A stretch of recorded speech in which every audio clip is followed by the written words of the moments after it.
Hey guys, the Ace. Sorry I haven't uploaded as recently as I would want to. It's just been really crazy and hectic at work for the past 2 weeks. So I've just been dealing with a bunch of that. But today I'm doing another episode of Random Things. So for this Random Things, I want to talk about my least favorite educational institute I've been to. Not necessarily as a student, but have been present for and have worked for. And I have three main experiences as them: one as a kid, one as a teenager, and one as an adult. In this episode of Random Things, I'm going to talk about why I despise the Institute of Miami University.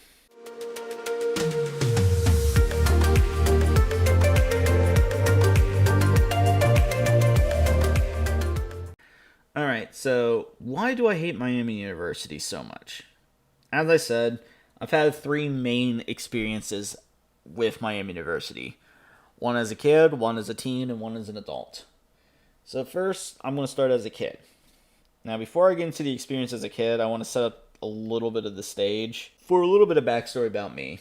I grew up with a mother and a father and a sibling. My mom spent more of the time raising the kids, while my dad spent a way more of the time at work earning money. Now, it's not like my mom is a worker at the school district we went to. So naturally, she would take her kids to the school district she works at. So we spent a lot more time with my mom than my dad. My dad worked for a company in the city, while my mom worked in another county at a high school. So really spent more time with my mom than my dad. It's like I never saw my dad. No, we did. It's just we didn't really see much of him because he worked as a store manager, and he would work about 60, 70 hours per week or so.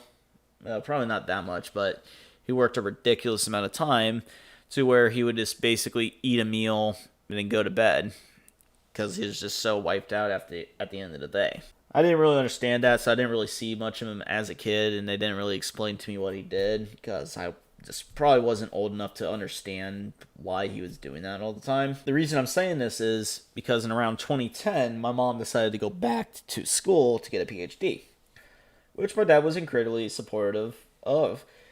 There was the caveat that he would have to start picking up more of her slack as she went to school, which, he was more than happy to do.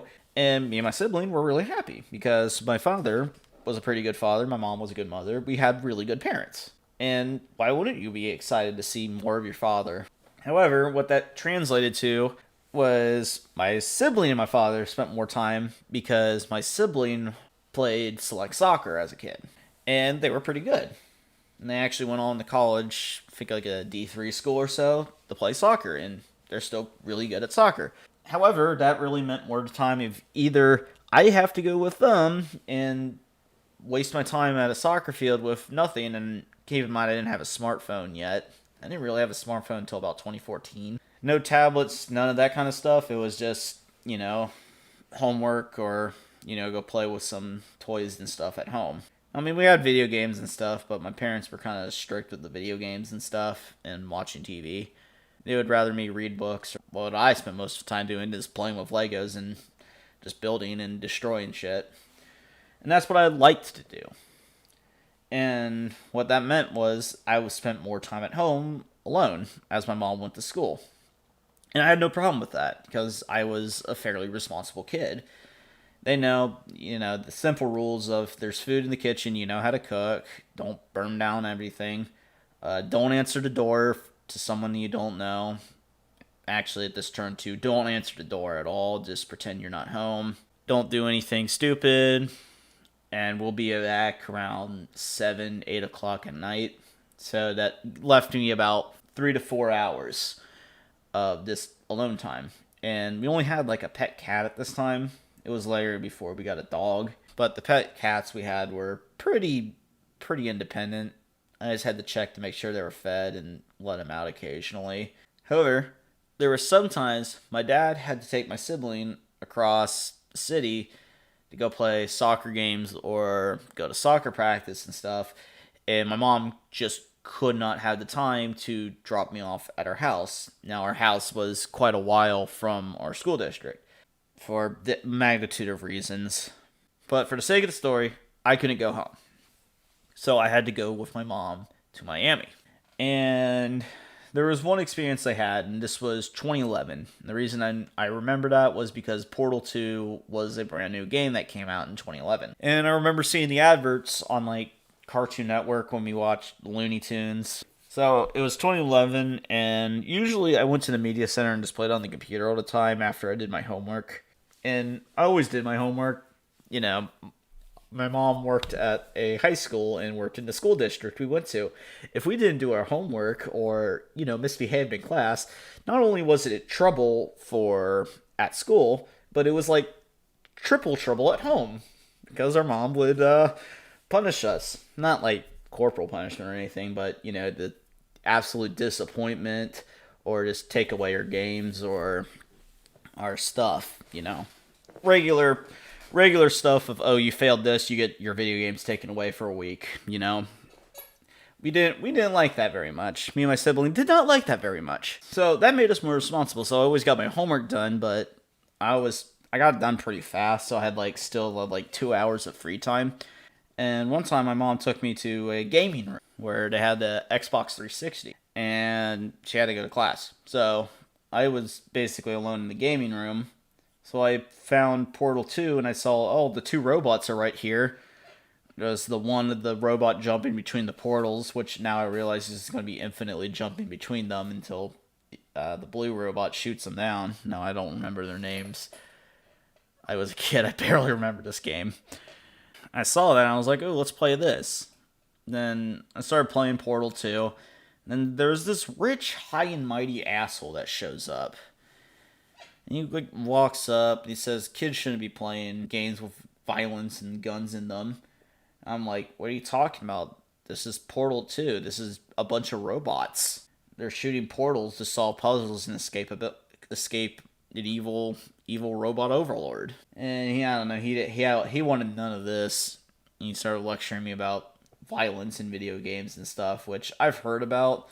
And keep in mind, this is the same arguments they were making about the 90s and early 2000s about violence in video games. And he's basically kind of like a pseudo Jack Thompson talking about this. And I was like, what are you doing? What are you talking about? This isn't accurate. This isn't true. I mean, if you knew I was 11 or anything, that would probably been fine, or he would have less worry about it.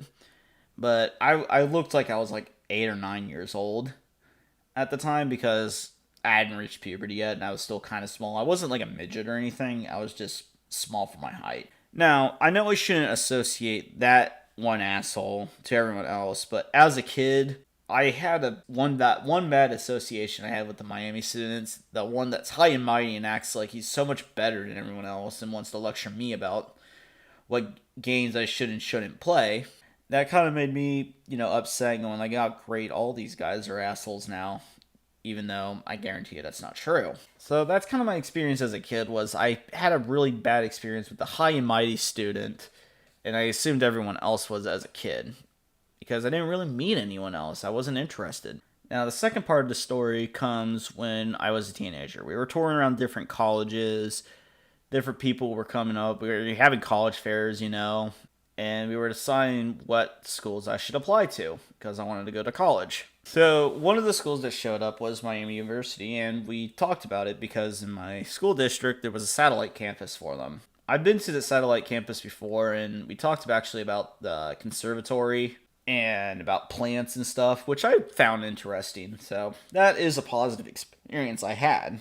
But it was mostly led by our school teachers, not really by Miami themselves. So I guess it's a positive, but it's kind of only a half of a positive.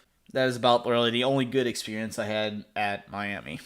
But anyways, the people that showed us around Miami and talked about it, all those students that were going there, they had this sort of arrogance to it. Kind of like this rich, bougie arrogance. That, oh, I have so much more money, I can just basically do what I want.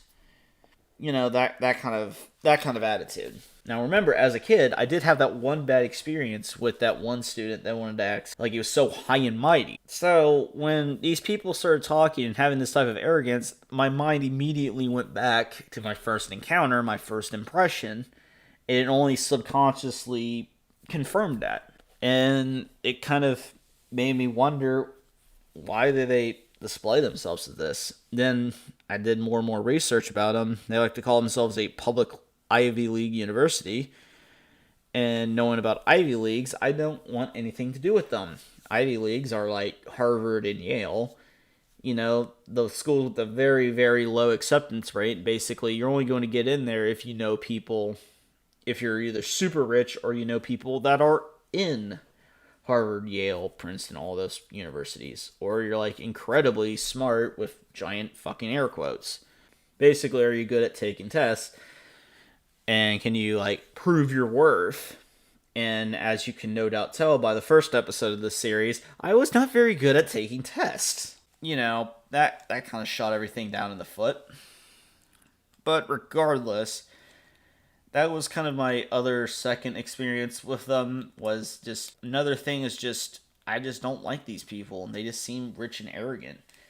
And also what helped it was, I don't know how true this is, but a lot of Miami students, because of how rich they are, oftentimes don't take their own furniture away and they just leave it on the side of the road. Free pickings for everyone else. But if that is true, imagine what that speaks about them. They are so rich, they can just basically throw away good equipment constantly every single semester or every year once they have to move out. I'm not saying that's good or bad or anything. It's just that kind of shows how rich they are and kind of why I'm not really fond of them. But again, I am not certain if that is true at all. That is just something I heard in passing, but I never saw myself. So the last experience I've had with Miami, and this is the most damning one of why I truly hate them, was I used to work for them. I was hired by Miami University, and I was a counselor for them for their STEAM camp, which is science, technology, engineering, arts, and mathematics.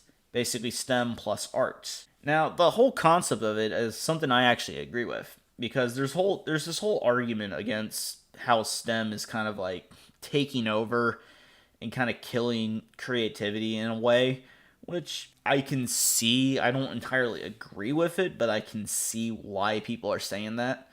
And this camp is an idea to introduce arts and creativity with science and technology, which I think is a really good idea. For example, what we'd made was painting with pendulums, where we would make a pendulum out of like cardboard and string and stuff, and you would put paint in like a little container, and you can rock it back and forth and paint a canvas and paint something. Or creating a roller coaster out of cardboard and other materials. Carnival games, kind of like the Nerves of Steel, where you have to take a wand and guide it through a metal post without touching anything. That taught them electricity and circuits and stuff. Then we talked about flight and stuff. It was a fun camp for the students.